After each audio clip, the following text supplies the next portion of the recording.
Welcome to the Rim Brake Rodeo. We hope this video helps.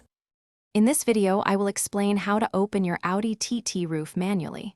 First, ensure your vehicle is safely parked with the handbrake engaged and lower both windows completely. Next, retrieve the necessary tools from your trunk, a flat blade screwdriver and the specialized crank arm tool. You will then need to depressurize the hydraulic system. Find the relief valve, typically under a carpet cutout in the trunk, and turn it counterclockwise by about 1/4 turn using the screwdriver. Now, move to the roof flaps on each side of your vehicle. You'll find small ball-end socket fittings for the flap servo rods. Gently pull these off.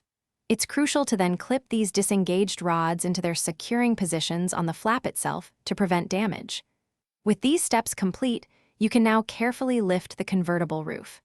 This step is best performed with 2 people due to the roof's weight and awkwardness.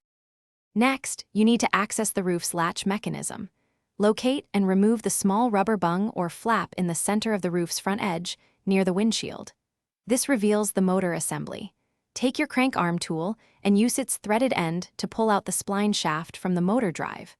Once the spline shaft is removed, insert the spline end of the crank arm tool into the exposed latch actuator.